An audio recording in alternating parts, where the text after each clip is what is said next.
Hello दोस्तों, आपका UP DElEd का एग्ज़ाम पास में ही है सेकंड सेमेस्टर का।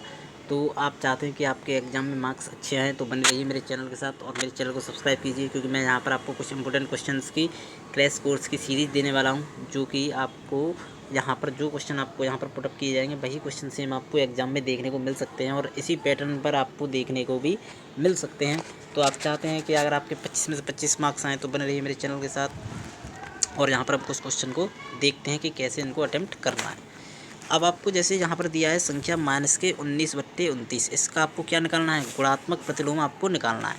तो दोस्तों, जब भी आपको गुणात्मक प्रतिलोम निकालना हो तो आपको करना क्या है?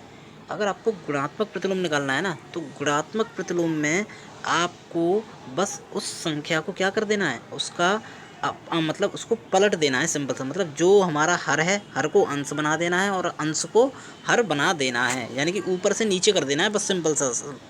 तो वो आपको क्या हो जाएगा, गुणात्मक प्रतिलोम निकल आएगा, यानी कि 29 हमारा ऊपर आ जाएगा इसमें और 19 हमारा क्या आ जाएगा, नीचे आ जाएगा, और माइनस का साइन जैसा था वो वैसा ही रहेगा, यानी कि -29/19 हमारा क्या हो जाएगा, इसका गुणात्मक प्रतिलोम हो जाएगा। यानी कि जो अंश है उसको हर बना दो और जो हर है उसको अंश बना देना है। इस तरीके से गुणात्मक प्रतिलोम को क्या करते हैं, हल करते हैं। ठीक है, तो ये आपको अच्छे से समझ में आ गया होगा कि ये कैसे निकला होगा। अब इसी तरह एक क्वेश्चन है ये योज्य प्रतिलोम। तो योज्य प्रतिलोम क्या होता है? योज्य प्रतिलोम अगर आपको निकालना हो किसी संख्या का तो आपको करना कैसे? तो योज्य प्रतिलोम में आपको करना कुछ नहीं, बस सिंपल सा, अगर कोई संख्या प्लस की है तो उसको माइनस का बना देना है, और अगर वो माइनस की है तो उसको प्लस का बना देना है। जैसे यहाँ पर 30/278 लिखा है, यहाँ पर ये किसकी है, ये प्लस की है, मतलब इसके आगे कुछ साइन नहीं है तो इसका मतलब ये प्लस की होगी।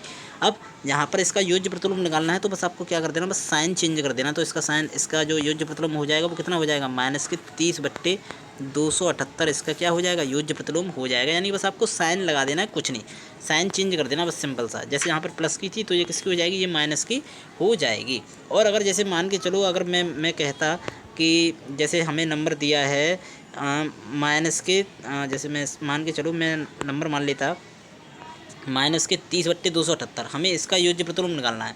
तो इसका योज्य प्रतिलोम कैसे निकालेंगे, आपको क्या करना है, मैंने बताया योज्य प्रतिलोम में बस आपको साइन चेंज कर देना है। जैसे ये माइनस की होती तो हमको इसका योज्य प्रतिलोम कितना आ जाता पता है, 30/278, यानी कि बस माइनस का साइन हम क्या कर देते, हटा देते बस। आपको इतना याद रखना है, योज्य प्रतिलोम में बस आपको साइन चेंज कर देना है, कुछ नहीं, प्लस का माइनस, माइनस का प्लस चेंज कर देना है। और गुणात्मक प्रतिलोम में मैंने क्या बताया, संख्या को हर को अंश बना देना है और अंश को हर बना देना है, यानी कि संख्या को अपोजिट कर देना है, मतलब उसको उल्टा कर देना है, सिंपल सा। ठीक है, तो आपको ये समझ में आए होंगे ये क्वेश्चन कैसे करने हैं कैसे नहीं करने हैं। अब कुछ क्वेश्चन और हैं जो मैं आपको बता रहा हूँ।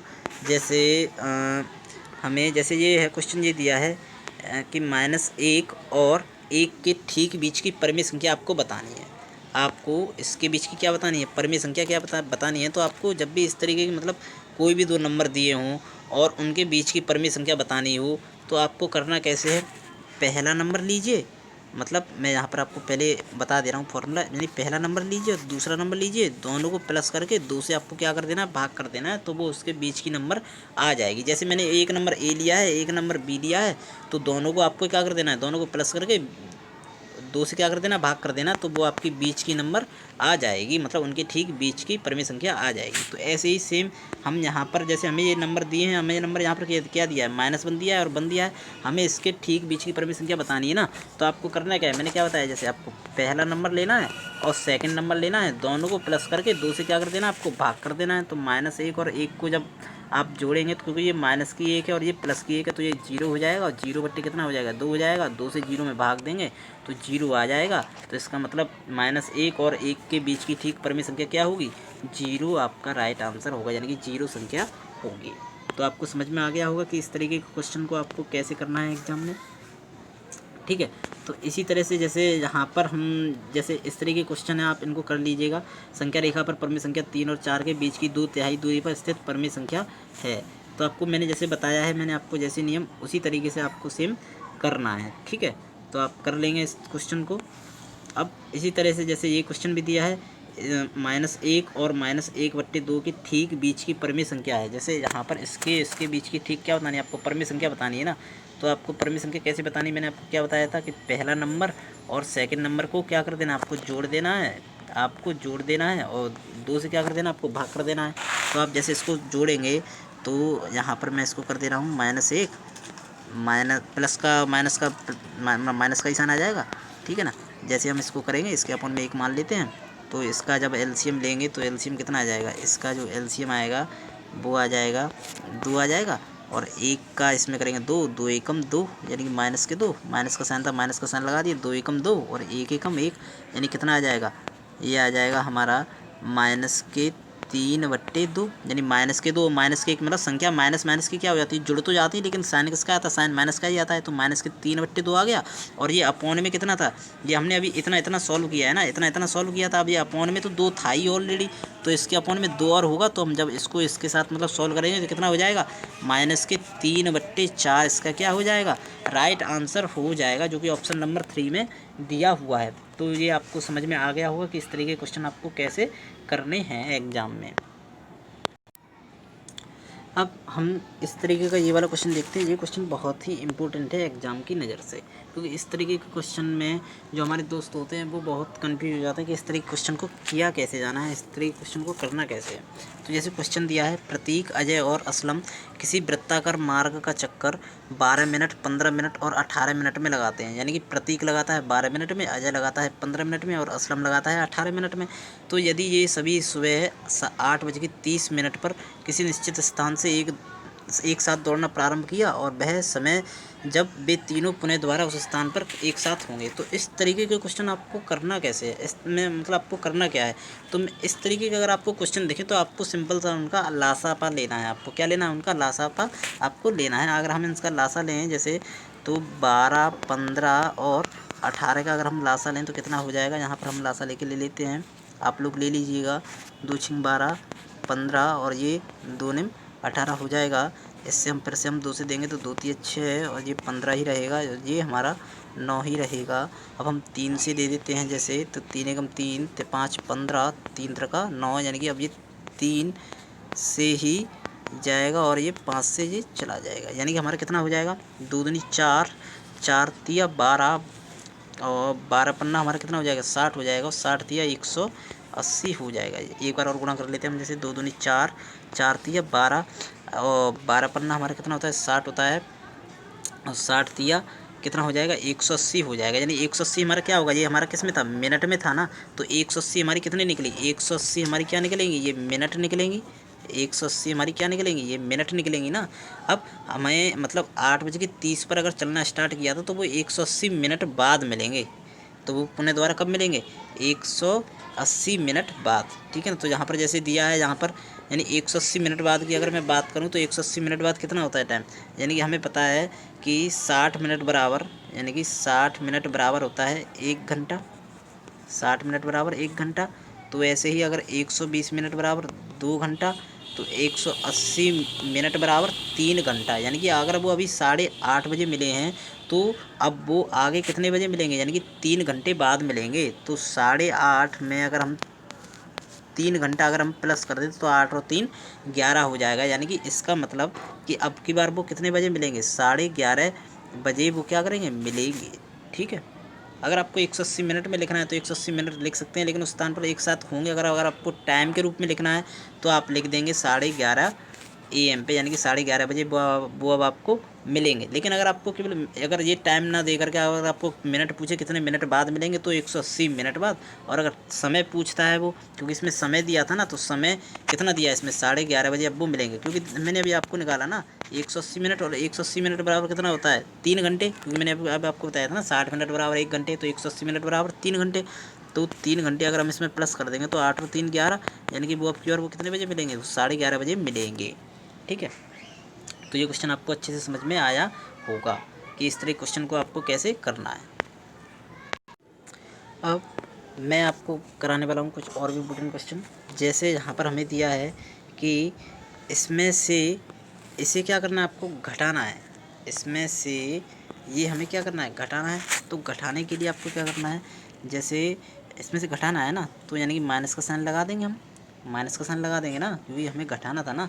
तो आपको क्या करना है, जब भी आप माइनस का साइन लगाते हैं, जब भी आप माइनस का साइन लगाएंगे, यानी कि ये हमने ऐसे ही लिख दिया ये पूरा, अब जब भी आप माइनस का साइन लगाएंगे तो उसके सभी साइन अंदर के ब्रैकेट के सभी साइन चेंज हो जाएंगे सभी संख्याओं के। तो ध्यान रखिएगा, इसके आगे जैसे कुछ नहीं था तो ये हो जाएगा माइनस के एक्स स्क्वायर, इसके आगे माइनस का साइन था तो ये किस में चेंज हो जाएगा, ये प्लस में चेंज हो जाएगा, और ये इसके आगे प्लस का था तो इसके आगे माइनस का साइन चेंज हो जाएगा और ये हो जाएगा 4x बाई हो जाएगा, 4x बाई हो जाएगा। मैंने क्या बताया, जब भी आपको माइनस करना हो, किसी में से घटाना हो संख्या में से, तो ब्रैकेट लगा हो तो आपको माइनस के साइन माइनस लगा करके उसके सभी साइन क्या कर देने हैं, आपको चेंज कर देने हैं ब्रैकेट के अंदर जो भी संख्या दी हुई है।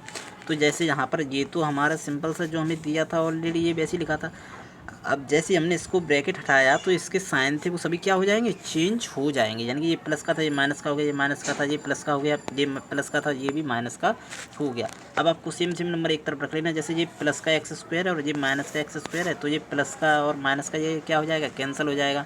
ये प्लस का वाई स्क्वायर और ये भी प्लस का वाई स्क्वायर, यानी कि 1y स्क्वायर प्लस के 1y स्क्वायर कितना हो जाएगा, 2y स्क्वायर हो जाएगा, जुड़ जाएंगे ना ये। ऐसे ये माइनस के 2xy और ये माइनस के 4xy, तो हमें पता है माइनस माइनस क्या हो जाता है, प्लस हो जाता है। तो मतलब संख्या तो प्लस हो जाएगी लेकिन साइन माइनस का ही रहेगा। तो 4 और 2 6 एक्स वाई, क्योंकि ये सेम सेम थे, यहाँ पर भी एक्स वाई था यहाँ पर भी एक्स वाई था, तो हमने इसलिए एक साथ ले लिया था। वैसे ही हमने यहाँ पर क्योंकि ये बाई था ये भी बाई था, इस पर भी घात 2 थी इस पर भी घात 2 थी, तो हमने जोड़ दिए। ऐसे ही यहाँ पर ये एक्स पे घात 2 एक्स पे घात 2 सेम सेम थे, लेकिन ये किसका था, ये प्लस का था और ये माइनस का था, तो हमने ये प्लस माइनस क्या होता है, जीरो होता है ना। यानी सेम नंबर में से अगर सेम नंबर को माइनस करेंगे तो वो जीरो ही आएगा ना। तो एक्स में से एक्स के इसलिए जीरो चला गया था, बाई स्क्वायर को बाई स्क्वायर के साथ हमने प्लस कर दिया तो 2y स्क्वायर हो गया। और माइनस को माइनस में जब हम प्लस करते हैं तो वो माइनस का साइन आ जाता है लेकिन संख्या जुड़ जाती है। तो 4 और 2 6 हो गया, एक्स और बाई लिखा था वो वैसे ही हो गया, ये इसका क्या हो गया, आंसर हो गया। ये आपको अच्छे से समझ में आया होगा, ठीक है। इसी तरह जैसे आपको ये क्वेश्चन दिया हुआ है, ये क्वेश्चन काफ़ी मतलब हो सकता है आपके लिए एक एक्सटर्नल क्वेश्चन हो, लेकिन आप इस क्वेश्चन को जैसे करिएगा, मैं आपको बता रहा हूँ इस क्वेश्चन को जैसे करना कैसे है। जैसे यहाँ पर हमें दिया है, यदि x प्लस बाई का होल स्क्वायर बराबर कितना है, एक्स स्क्वायर प्लस के 2xy प्लस के बाई स्क्वायर, है ना। ये आपको दिया हुआ है तो आपको इसका मान निकालना था ना। हमें पता है एक्स स्क्वायर प्लस के 2x by plus by square की वैल्यू यहाँ पर हमें ये दी हुई है ऑलरेडी, मतलब ये यहाँ पर हमें सेम दिया है ना, और इसकी वैल्यू कितनी थी, एक्स प्लस बाई स्क्वायर। तो मैं इसकी जगह लिख सकता हूँ ना, एक्स प्लस बाई पे स्क्वायर लिख सकता हूँ कि नहीं, इसकी जगह मैं ये लिख सकता हूँ ना, क्योंकि ये भी तो इसी के इक्वल है, तो मैंने रख दिया। अपॉन में कितना था, एक्स प्लस बाई, ये मैंने रख दिया। जो हमारा दिया था इसमें हमने सेम वही रखा है, कुछ अलग से नहीं रखा। जैसे यहाँ पर हमें दिया था कि एक्स प्लस बाई स्क्वायर बराबर इतना था, और हमें यहाँ पर ये दिया था, ये जो है ये यही तो है, ये जो है ये यही है, मतलब इसके इक्वल में ये था, मतलब इसके बराबर में ये था ना। तो मैंने इसकी जगह पे मैंने ये रख दिया, और ये नीचे जो था हमारा वो सेम वही है। अब आपको यहाँ पर एक चीज़ नज़र आ रही होगी कि मैंने जो अभी लिखा था, यहाँ पर लिखा था मैंने एक्स प्लस बाई पे स्क्वायर बटे कितना, एक्स प्लस बाई। अब इस पे घात 2 का मतलब यही तो होगा कि मतलब ये इसका 2 बार गुणा हो रहा है, सेम नंबर का 2 बार गुणा हो रहा है, और नीचे तो था ही एक्स प्लस वाई, तो एक बार से एक बार का ये क्या हो जाएगा, ऊपर नीचे से कट जाएंगे, तो केवल कितना बचेगा, एक्स प्लस वाई बचेगा, जो कि इसका क्या होगा, मान होगा। ठीक है, आपको ये क्वेश्चन अच्छे से समझ में आया होगा कि ये क्वेश्चन कैसे हुआ है, ठीक है। अब इसी तरह से आपको जैसे ये कुछ क्वेश्चन दिया है कि इन सभी को क्या करना है, जोड़ना है। तो सेम सेम नंबर आपको जोड़ देने, जैसे 4x है और ये 7x है, इसको मैं थोड़ा ऊपर कर दूं, जैसे 4x है, ये 7x है और ये 8x है, क्योंकि x ये है, x ये है, x ये है, तो x वाले टर्म जोड़ देंगे। 4 और 7 11, 11 और 8 कितना हो जाएगा, 19 हो जाएगा, ठीक है ना। ये 19 हो जाएगा, x का था x लिख दिया हमने। अब जैसे ये माइनस का y, ये प्लस का y, ये प्लस के y से तो माइनस y वैसे ही कट गए, और ये प्लस का 7y बचा केवल, तो प्लस के 7y बचेगा, ये इसका क्या हो जाएगा, आंसर हो जाएगा। ये मुझे आशा है आपको अच्छे से समझ में आया होगा, ठीक है। इसी तरह से कुछ और भी क्वेश्चंस हैं, अगर आप उनको करेंगे तो आपको ये क्वेश्चन अच्छे से समझ में आ जाएंगे। जैसे ये क्वेश्चन दिया है एक्स और बाई का योगफल क्या है, तो एक्स और बाई का योगफल आप लिख देंगे एक्स प्लस बाई के रूप में, क्योंकि एक्स ये है और बाई का योगफल करना था ना, क्योंकि ये संख्या देखो, ये बाई है ये एक्स है, अलग अलग नंबर है ना, तो मतलब सेम टाइप के नंबर नहीं है ना। तो हम इनको सिंपल से ऐसे ही लिख देंगे, जिनका क्या हो जाएगा, योगफल हो जाएगा। ठीक है, इसी तरह से आप और भी जो ये क्वेश्चन दिए, इसका विजातीय व्यंजक दिया है, इसके बीजीय व्यंजक का मान निकालिए, इस तरह के क्वेश्चन आपको ये क्या कर देना, जो आपको सॉल्व कर लेने हैं। अगर आपको जैसे नहीं आता है तो आप कमेंट सेक्शन में कमेंट कर सकते हैं, मैं आपको ये क्वेश्चंस करा दूंगा। ठीक है, तो अब आप तब तक के लिए प्रैक्टिस कीजिए बाकी के क्वेश्चंस की। तब तक नेक्स्ट वीडियो हम आपको अपलोड कर देंगे जल्दी ही।